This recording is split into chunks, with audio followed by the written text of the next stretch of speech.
बच्चों बहुत स्वागत है आप लोगों का केमिस्ट्री क्लास में। मैं हूं आपका केमिस्ट्री टीचर सुनील यादव। बच्चों आज मैं एक नए टॉपिक के साथ आपके साथ हूं और आज मैंने जो टॉपिक लिया हुआ है बच्चों वो टॉपिक एल्डिहाइड, कीटोन एवं कार्बोक्सिलिक अम्ल है ना। ये आपका एक अध्याय है क्रियात्मक समूह पर आधारित रसायन नंबर 2, जिसमें हमको एल्डिहाइड, कीटोन और कार्बोक्सिलिक अम्ल और इसके व्युत्पन्न यौगिकों के बारे में हमको संक्षिप्त सी कुछ अभिक्रियाओं के बारे में बहुत सारी चीजों को पढ़ना है। बच्चों मैंने कुछ प्रश्न लिए हुए हैं, जैसे कि मैंने एक प्रश्न आपके सामने ले रखा हुआ है। प्रश्न का पैटर्न होता है क्या होता है जबकि, क्या होता है जबकि। अब उसके बाद ये पहला पॉइंट आप पढ़ेंगे तो उसके पीछे ये प्रश्न ऐड हो जाएगा, एसिटिक अम्ल एथिल अल्कोहल से क्रिया करता है। बच्चों क्या होता है जब एसिटिक अम्ल एथिल अल्कोहल से क्रिया करता है, इस तरह से एक पूरा प्रश्न आपके सामने आ जाएगा।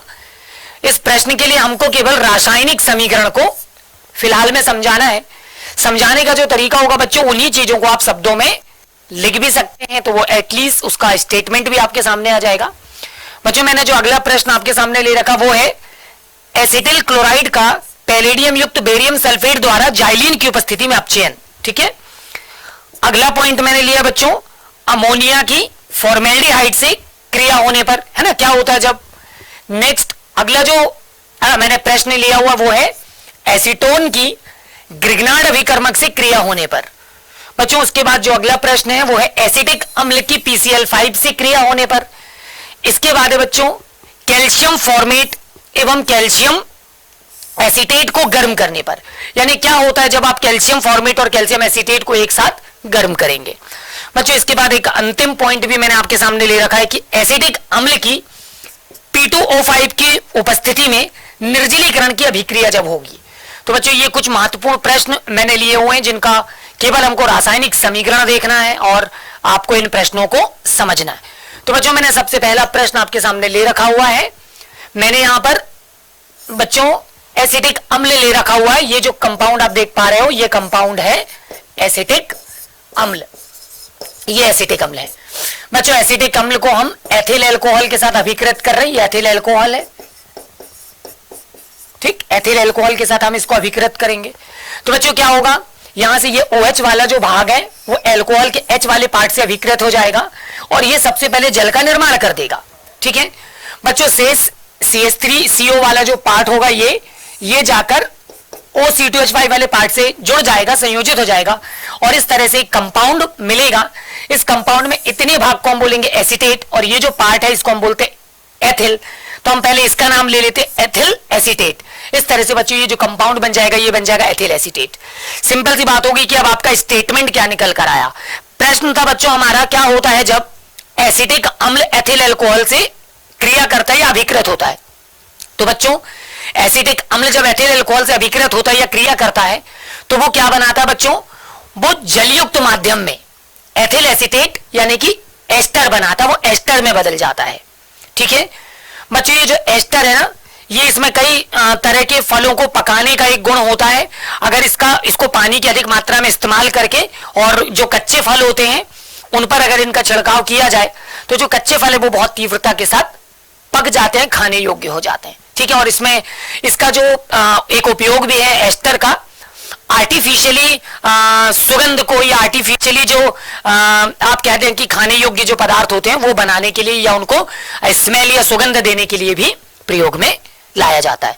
बच्चों अगला जो पॉइंट था वो है क्या होता है जब एसिटिल क्लोराइड को पैलेडियम युक्त जाइलिन के साथ बेरियम सल्फेट की उपस्थिति में अपचयित किया जाता है। ठीक है, तो बच्चों ये आप कंपाउंड देख रहे हो, ये आपका क्या है, ये आपका एसिटिल क्लोराइड है, ये हमारा एसिटिल क्लोराइड है। बच्चों एसिटिल क्लोराइड को आप नवजात हाइड्रोजन से अभिकृत कर रहे हो। अब ये नवजात हाइड्रोजन क्या होता है बच्चों, पैलेडियम और जाइलिन को जब आप मिश्रण के रूप में लेकर आप गर्म करोगे, ठीक है, तो उससे हाइड्रोजन उत्पन्न होगी अभिक्रिया में तुरंत। जो हाइड्रोजन उत्पन्न होगी वो नवजात हाइड्रोजन कहलाएगी। बच्चों ये नवजात हाइड्रोजन में से एक हाइड्रोजन जो है बच्चों वो क्लोरीन के साथ अभिकृत होकर सबसे पहले वो HCl बनाकर निकल जाएगी। जिस स्थान से क्लोरीन हटेगी वहां पर जाकर एक हाइड्रोजन का परमाणु जो है वो स्वयं जुड़ जाएगा और इस तरह से बच्चों जो एसिटिल क्लोराइड है वो एसिटिल एल्डिहाइड में बदल जाएगी।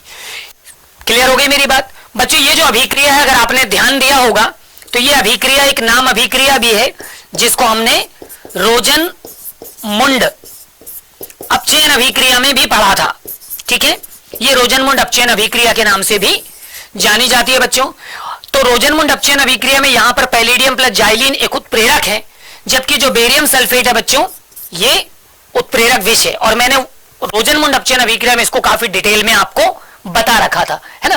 तो इस अभिक्रिया को आप एक बार वहां पर रोजन-मुंड अपचयन अभिक्रिया के रूप में भी पढ़ पाओगे बच्चों। जो अगली अभिक्रिया मैंने ली है वो है, ठीक है, अगली अभिक्रिया है फॉर्मेल्डिहाइड जब अमोनिया के साथ गर्म किया जाएगा। तो बच्चों बहुत अच्छी तरह से याद रखिए कि जब आप फॉर्मेल्डिहाइड की अधिकता को अमोनिया के साथ हीट करेंगे, इसको गर्म करेंगे, तो बच्चों जलयुक्त माध्यम में ये जो पदार्थ बनेगा ये बन जाएगा यूरोट्रोपिन। बच्चों ये जो यूरोट्रोपिन नाम का एक पदार्थ यहां पर बनेगा, तो सामान्यतः मनुष्यों में बच्चों कई बार आपने देखा होगा जो लोग पानी बहुत कम पीते हैं ना, तो उनकी नाभि के नीचे यानी कि नाभि के नीचे उनको एक यूरिन प्रॉब्लम हमेशा बना रहता है, उनको पेट में हमेशा जलन महसूस होती है जो लोग पानी बहुत कम पीते हैं। तो बच्चों अगर इस तरह की कोई शिकायत भविष्य में अगर किसी को होती है तो उसको सबसे पहले तो पानी की अधिक से अधिक मात्रा लेनी चाहिए। लेकिन इन केस अगर पानी पीने की आदत नहीं है और अगर ये शिकायत है तो डॉक्टर जो मेडिसिन प्रिस्क्राइब करता है ना वो यूरोट्रोपिन के रूप में करता है बच्चों। तो ये यूरोट्रोपिन है, ये इस तरह की जो एक समस्या उत्पन्न होती है उस समस्या के निवारण के लिए एक औषधि के रूप में भी प्रयुक्त होती है बच्चों। यूरोट्रोपिन का एक बहुत महत्वपूर्ण उपयोग भी है और अन्य भी है, और वो उपयोग है कि ये गाठिया रोग के इलाज में भी, जो गठिया रोग होता है ना, जोड़ों का दर्द, उसमें भी बहुत ज्यादा सहायक एक मेडिसिन के रूप में इस्तेमाल होती है बच्चों। इसके अलावा जो चौथा पॉइंट था वो चौथा पॉइंट था क्या होता है जब एसीटोन ग्रिग्नार्ड अभिकर्मक से अभिकृत होता है। तो बच्चों एसीटोन, ये जो कंपाउंड आप देख पा रहे हो ये एसीटोन है बच्चों। ये जो कंपाउंड आप देख पा रहे हो इसका हम बोलते हैं ग्रिग्नार्ड अभिकर्मक, ये ग्रिग्नार्ड अभिकर्मक है, ठीक है। तो बच्चों हम एसीटोन को ग्रिग्नार्ड अभिकर्मक के साथ जब अभिकृत करेंगे तो बच्चों क्या होगा, यहां से CH3 वाला जो पार्ट है ये कार्बन पर शिफ्ट हो जाएगा और MgCl वाला जो पार्ट है वो ऑक्सीजन पर, और सबसे पहले आपको एक योगात्मक यौगिक प्राप्त होगा। इस यौगिक का भी कोई पर्टिकुलर नाम नहीं होगा बच्चों, लेकिन इस योगात्मक यौगिक का हम जैसे ही क्या करा देंगे, जल अपघटन, मतलब उसको जल से अभिकृत कर देंगे बच्चों। तो OMgCl वाला जो पार्ट है देखिए यहां से वो जल के H वाले भाग से अभिकृत होकर ये बदल जाएगा MgClOH में, और शेष जो एक OH वाला पार्ट होगा वो जाकर इस कार्बन के साथ संयोजित हो जाएगा और इस तरह से यहां पर आपको तृतीयक एल्कोहल प्राप्त हो जाएगा, ठीक है। तो बच्चों इस तरह से आप बहुत अच्छी तरह से याद रखेंगे कि जब एसीटोन पर ग्रिग्नार्ड अभिकर्मक की अभिक्रिया होगी तो वो एल्कोहल में, तृतीयक एल्कोहल में बदल जाएगा बच्चों। अगला जो पॉइंट है वो है CH3COOH, एसिटिक अम्ल को जब आप PCl5 से अभिकृत करेंगे तो बच्चों याद रखने वाली बात है कि आज के बाद जब भी कोई कंपाउंड PCl5 जैसे किसी यौगिक से क्रिया करेगा तो सबसे पहले आपको याद रखना है कि वो POCl3 जैसा यौगिक हमेशा निकाल देगा। तो बच्चों यहां से आप देख सकते हैं कि ये एक PO और 3 Cl और एक ऑक्सीजन मिलकर सबसे पहले POCl3 निकाल देंगे बच्चों। जैसे यहां से O हटेगा ये H फ्री हो जाएगा, ये एक Cl के साथ यहां एसोसिएटेड हो जाएगा और ये HCl के रूप में बाहर हो जाएगा। शेष बचेगा CH3CO, तो एक जो Cl बचेगा ये जाकर इसके साथ एसोसिएटेड हो जाएगा और बच्चों इस तरह से जो कंपाउंड बनेगा वो बन जाएगा CH3CuCl, एसिटिल क्लोराइड। तो इस तरह से जब आप एसिटिक अम्ल को PCl5 से अभिकृत करेंगे तो वो एसिटिल क्लोराइड में बदल जाएगा बच्चों। इसके अलावा हमारे पास जो अभिक्रिया है वो देखिए, हमने यहां पर बच्चों कैल्शियम एसीटेट और कैल्शियम फॉर्मेट लिया हुआ है। दोनों के मिश्रण को संयुक्त रूप से लेकर जब आप यहां पे हीट करेंगे, गर्म करेंगे, तो बच्चों याद रखिए यहां पर सबसे पहले जो कैल्शियम एसीटेट और कैल्शियम फॉर्मेट है, इनसे सबसे पहले बच्चों कैल्शियम CaCO3 है ना, यहां पर सबसे पहले क्या निकल जाएगा बच्चों, CaCO3, कैल्शियम कार्बोनेट के मॉलिक्यूल रिलीज हो जाएंगे।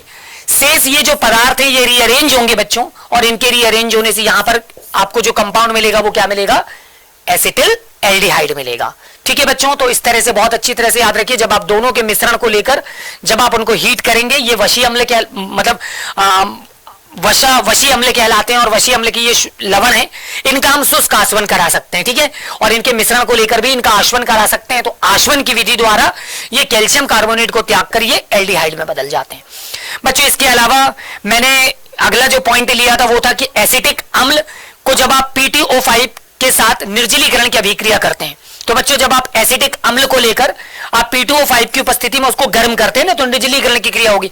तो एसिटिक अम्ल में जो OH समूह है वो एक अगले एसिटिक अम्ल के H समूह के साथ मिलकर सबसे पहले क्या करेगा बच्चों, जो जल का मॉलिक्यूल है देखिए, तो उसको वो परित्याग कर देगा, ठीक है। इसके अलावा जो शेष पदार्थ हैं वो रीअरेंज होंगे और इस तरह से वो बदल जाएगा बच्चों एसिटिक एनहाइड्राइड में, ठीक है। तो बच्चों आज मैंने आपको कुछ अभिक्रियाओं से रूबरू कराया और मैंने आज आपको कुछ अभिक्रियाओं के संदर्भ में जानकारी दी। बच्चों इन अभिक्रियाओं की आप बहुत अच्छे से प्रैक्टिस कीजिए, संभवतः ये एग्जाम में बहुत बार पूछी जाती हैं और पूछी जाती रही हैं। आज की वीडियो में इतना ही, बहुत जल्दी आपसे मुलाकात होगी अगले ही कुछ ऐसी वीडियो के साथ, तब तक अपना ख्याल रखिए।